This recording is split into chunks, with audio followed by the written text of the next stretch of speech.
Hello, ladies and gentlemen, 'tis I, Michael A. Grimm, aka the Multi-Voice. I'm many voices, but one opinion. And today, this is what you've been waiting for. Since the passing of Chuck Norris, I decided to honor the late, great, legendary Chuck Norris. And one thing I like to start out in a Jeff Foxworthy impression. If you think Walker Texas Ranger changed your life, you might be a redneck. But one way I would like to honor Chuck Norris is to review a certain movie that has Chuck Norris on it, and it involves a young teenage kid who idolize him. And the movie I'm going to be talking to you is Sidekick. Now, here's the thing. Not many people know that the movie was directed by Chuck Norris's brother, Aaron Norris. He directed mostly all of Chuck Norris's movies. And how the story goes is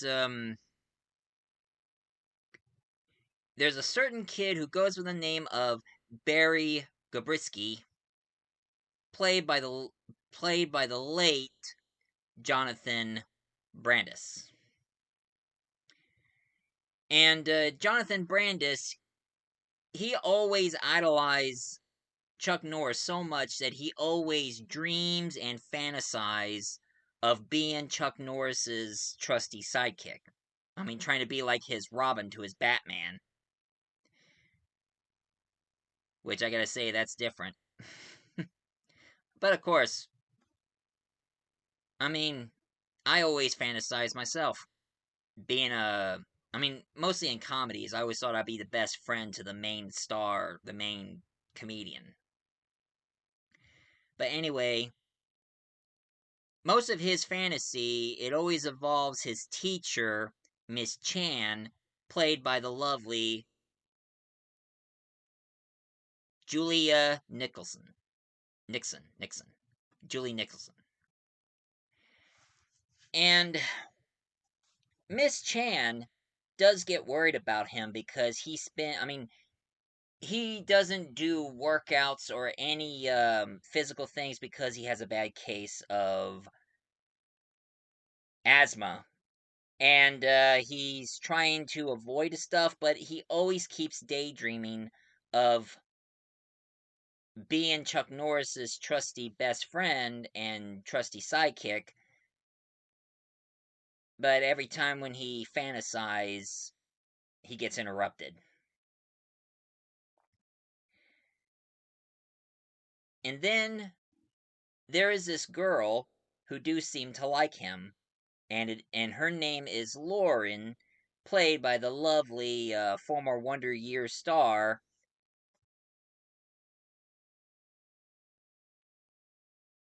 Denise McKellar.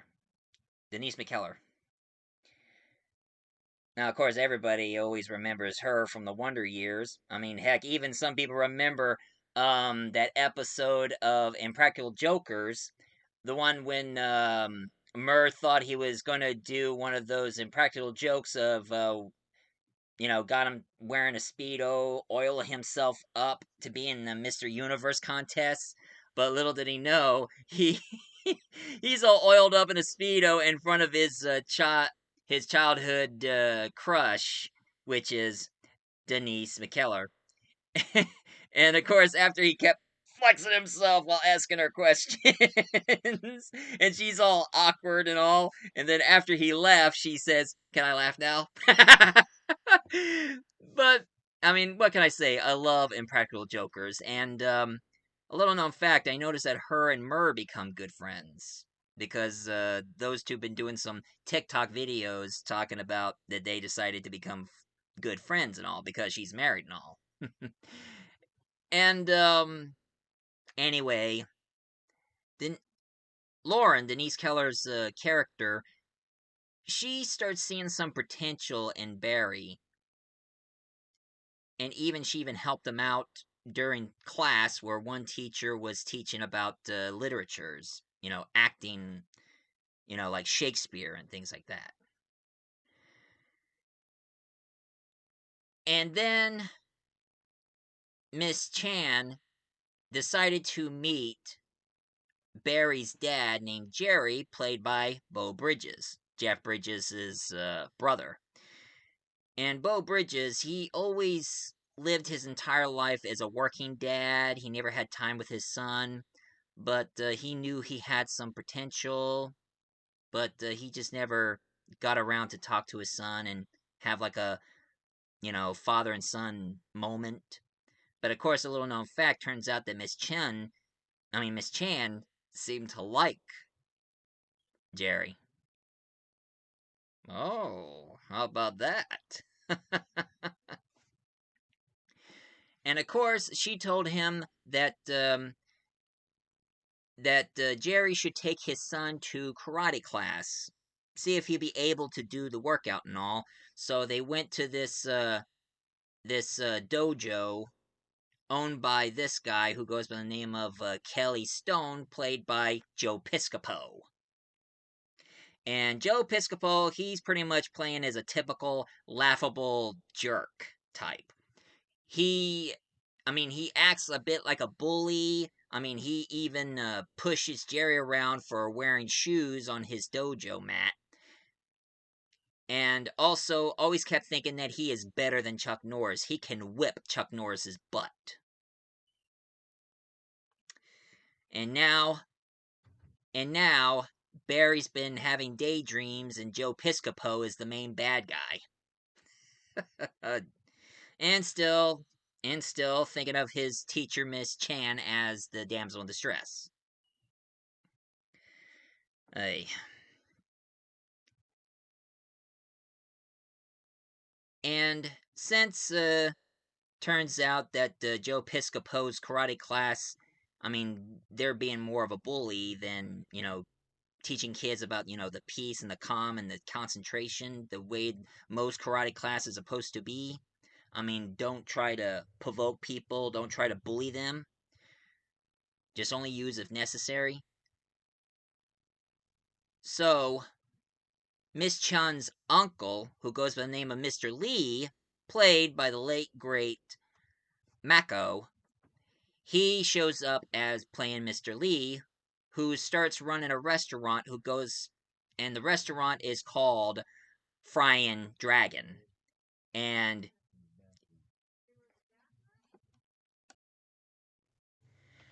now, Mako, he plays Mr. Lee is sort of like the Mr. Miyagi type character, and I always like Mr. Miyagi in a certain movie, which I am going to mention soon.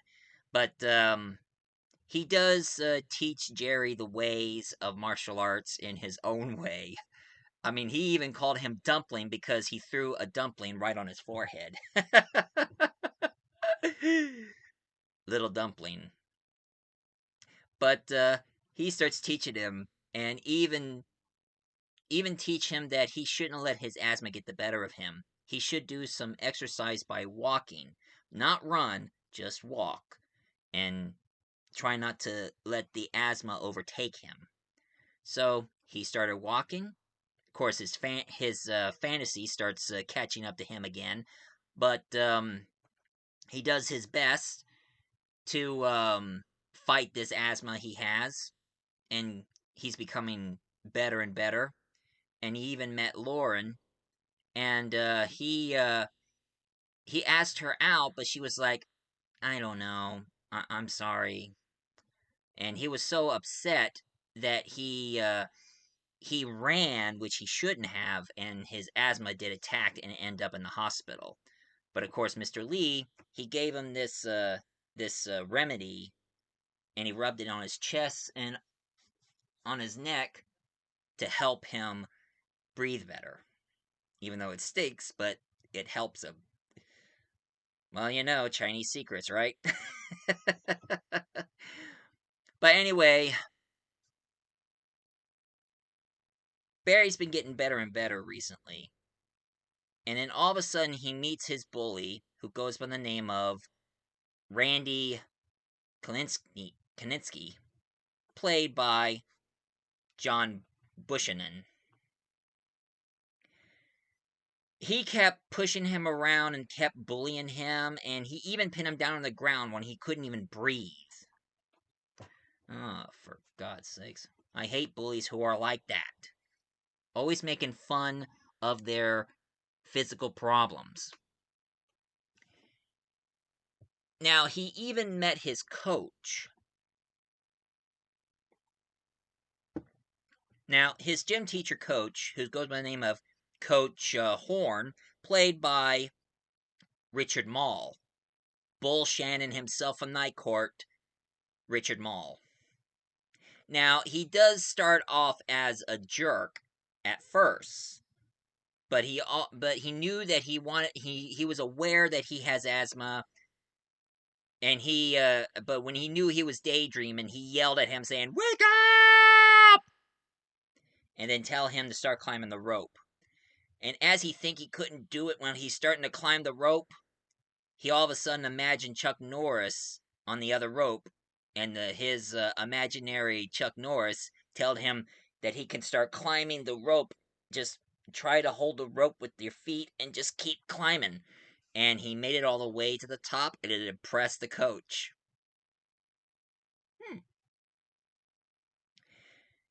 And of course, Randy was being pissed the way Jerry's been getting better, so he starts provoking him, and of course, Jerry starts fighting. I mean, not Jerry, but Barry starts fighting back with the martial arts skills that he learned from Mr. Lee.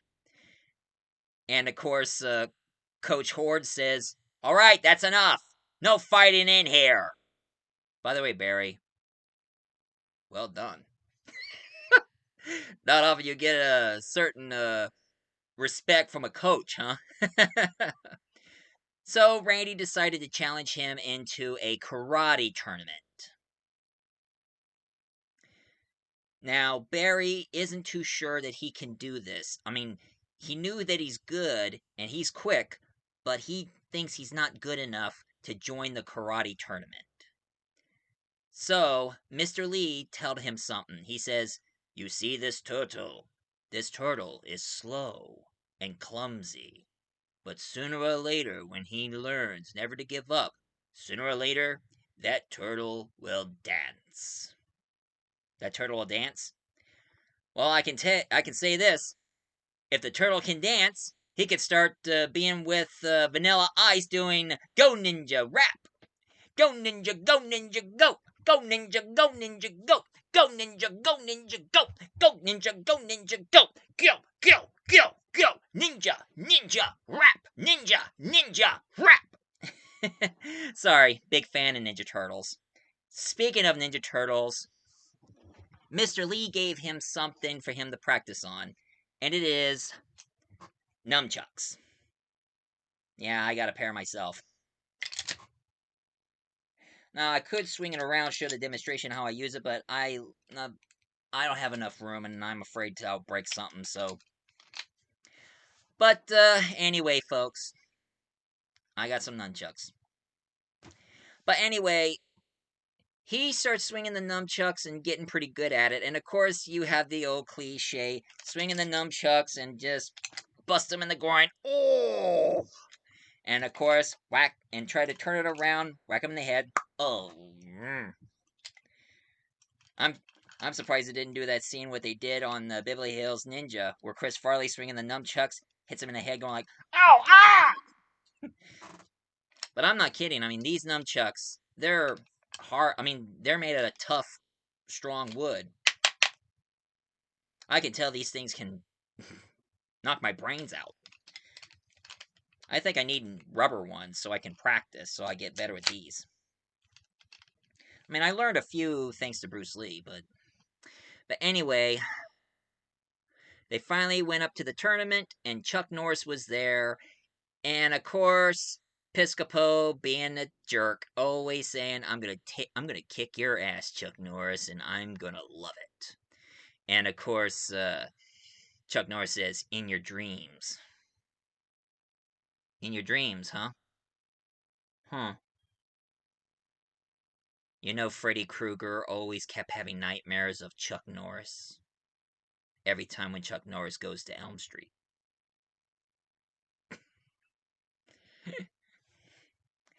With his hand, he'll crush coal into diamonds.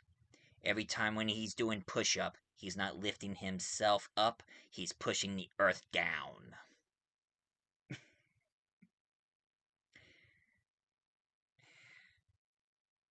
You know, under his beard, there isn't a chin, there's a third fist. I'm sorry, I just remember all these silly facts they say about Chuck Norris. But anyway, they did their part. I mean, Miss Lee did her dancing moves, and Barry did swinging his two nunchucks around, and he was doing pretty well. And of course, Mr. Lee, they decided to do brick breaking. You know, breaking the bricks with your fists. And of course, Mr. Lee, he beat the brick breaking. And then it's time for the combat. And here we have Chuck Norris going against Joe Piscopo's character. And they were fighting against each other, and of course, Piscopo going all like, ah, ah! Okay.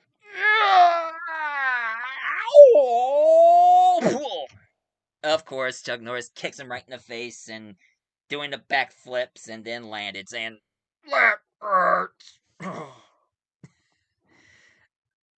You just make my day with Joe Piscopo. I mean, he is a riot.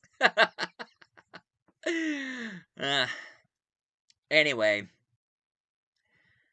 now time for the final, and it is Joe Piscopo's team against Chuck Norris's team, known as the Frying Dragon, and it's between Randy and Barry. Randy broke the bricks, did pretty good. Now Barry did his part. He broke the bricks, but it almost hurt his hand pretty bad.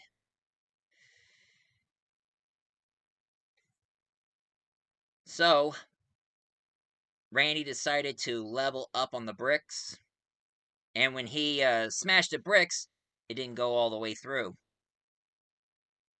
So now it's up to Barry. But Barry kept thinking too much about the bricks, so Mr. Lee set the bricks on fire to help him.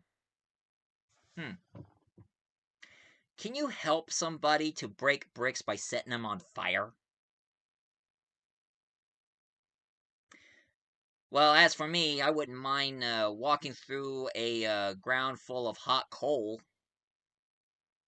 I'd rather burn my feet than walk on broken glass, because I don't like sharp things. I'd rather walk on hot coal than broken glass. That's just me. But anyway, Barry finally broke through the bricks, and he is the champion now. He achieved his victory. And of course, Chuck Norris, he told him that dreams can come true. And then, after Chuck Norris left, Barry went with his dad and his teacher and left his Chuck Norris magazine behind. And then, here's a shocker. A kid in the wheelchair picked up the magazine and says, "Wow," and then takes off, hinting that now Chuck Norris is going to inspire a kid in a wheelchair that he can do great things. Doesn't matter if his legs doesn't work. He can do great things. Well, this is my review for today. If any of you like this review of Sidekick, please leave a comment down below, hit like and subscribe. And yeah, I know what you're saying. Sidekick is a lot like this one movie, Karate Kid. And I know some of you are going to be asking me, I like Sidekick, do you think I like Karate Kid? Nah. I mean, I'm not a big fan of Karate Kid. I mean, I saw the first movie, I saw the second movie, I saw the next Karate Kid with the lovely and talented Hilary Swank.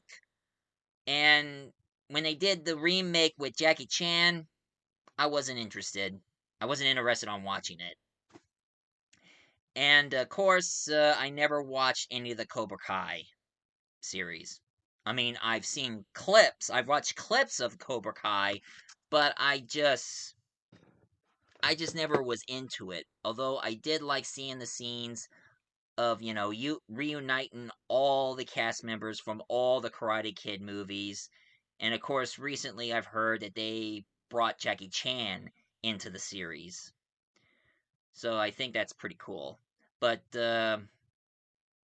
like I said, I mean, this is the only my way to give respect and my tribute to Chuck Norris, even though I am more of a Bruce Lee fan than the Chuck Norris fan. And you know what? This is what I've heard. Chuck Norris isn't dead. He's fighting against the Grim Reaper so he can take his job. Wow, that would be pretty scary. Have Chuck Norris as Grim Reaper. I mean, if a convicted felon died and he becomes the Grim Reaper, he'll be like this: I'm gonna roundhouse kick ya straight to hell.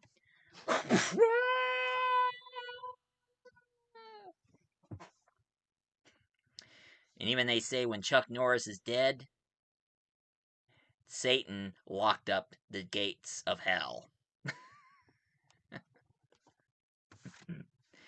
while God is welcoming him with open arms.